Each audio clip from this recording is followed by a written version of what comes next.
You're listening to The Moose and the Loose, your 10 minutes action-packed financial podcast with your host, Mikey Hu.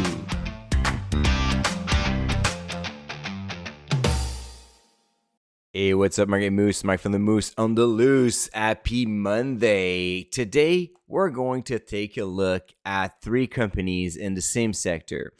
They are boring, they are super stable, they are great in recession, they're recession resistant, they are great during inflation, and yet they outperform the index on top of that. Like, that's kind of like the crazy thing.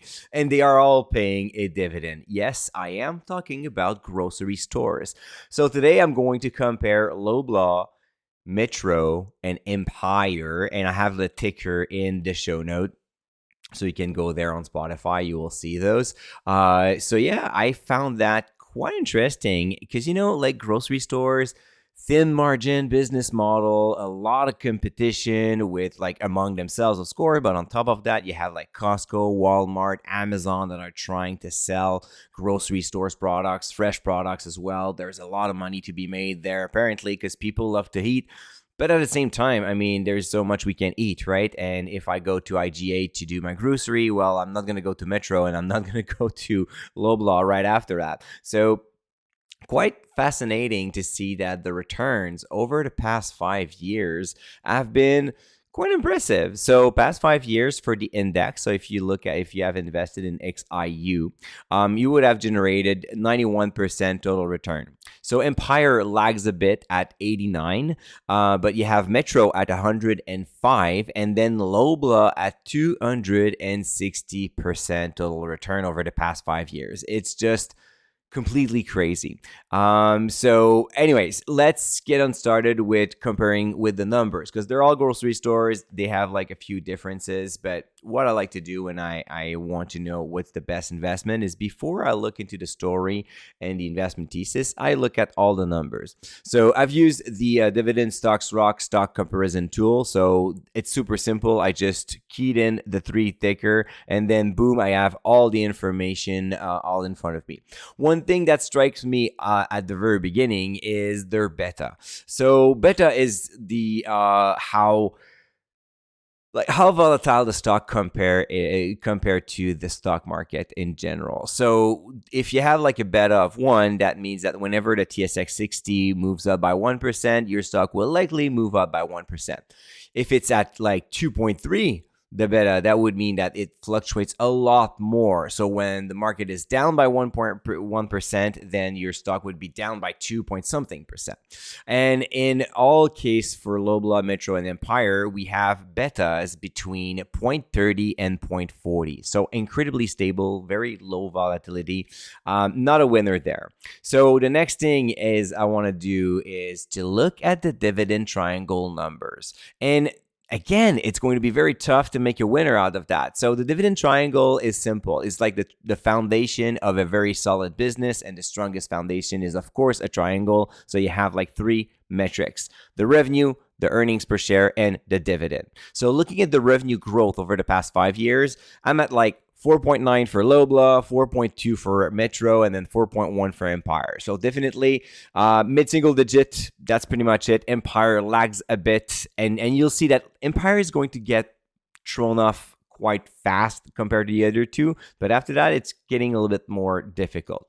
Earnings per share growth. So in this case, Loblaw did an amazing job, 19% over the past 5 years. That's crazy.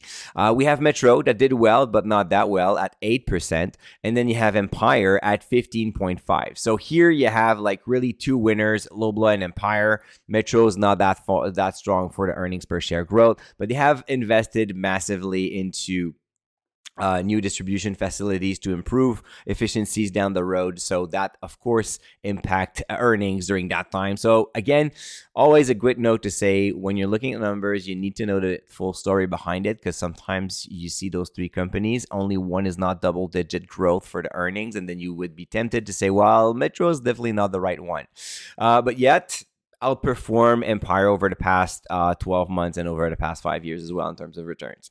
And then the dividend growth, again, incredibly tight. Almost 10% for Loblaw, 10.88 for Metro, 10.66 for Empire. So absolutely no winner here. They're like all double-digit dividend grower over the past 5 years, which is quite impressive. The next step is I'm going to look at how sustainable is this dividend growth, and if like what's the likelihood to continue to have like a double-digit growth here. So when I'm looking at the numbers, well, I have like the payout ratio and the cash payout ratio for both, for all three companies, and all metrics are between like 16% up to like 32%. So very low payout ratio, very low yield as well. So they're all like low yield, high growth type of business. We're talking about like 1% for Loblaw, 1.4 for Metro, 1.5 for Empire. So again, and as you know, I'm dividend yield agnostic, so I don't really mind 1.5 versus 1. It could be 5%, it could be 0.5%. It's all the same for me. The point is the payout ratios and then the dividend growth trend. So then for the dividend growth trend, we can see that they're all very strong double digit. The latest increase for Loblaw was more generous than the others. We're talking 15%. So again, no winners here. Like three great companies. So that's a good thing. When you're looking at all the numbers, when you hesitate, well, now you're getting close to know that whatever company that you're buying, you're going to be a winner in some way. In terms of market cap and size, wow, that is a big difference though. We have 67 billion for Loblaw, 23 for Metro, and 12 for Empire. So if you prefer to go for a business that has like a higher likelihood of like economies of scale, for example, well, Loblaw is definitely a lot bigger. But you're going to have to pay slightly a higher price as well. Forward PE ratio for Loblaw is at 23. The average is actually in line with that. The average over the past 5 years, 22.5. So not overvalued at this stage, according to the forward PE. If you look at Metro, it's 20 times the earnings, almost 21, 20.8. And the average is 19.4. So again, similar to Loblaw, slightly overvalued, but not too much. The PE ratio, though, is lower for Metro than for Loblaw. I can understand why. Loblaw's still shows slightly better metrics pretty much everywhere at this point. So there's a price to pay for quality. And then when you look at Empire, well, then we have a forward PE ratio of 16 and the average is at 14. So definitely less growth there, but maybe there's a value play. It has underperformed.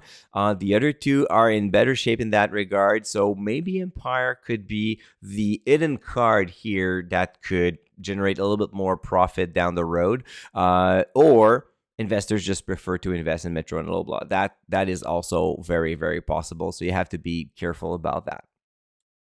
So let's take a quick look at like the story behind each of those. So Empire, the smaller player here, the smallest player here, 1,600 stores, 10 provinces, retail banners that are like Sobeys, Safeway, IGA. They do have small exposure to drugstores, but a lot smaller than what we're going to see with Metro and Loblaw.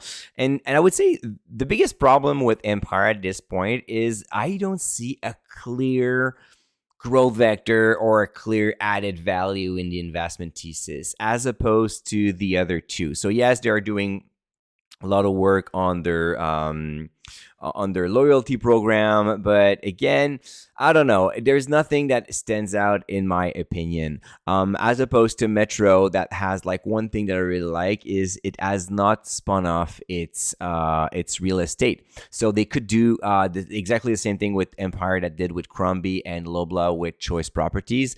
They could create a REIT out of their properties and unlock some value that could be quite interesting.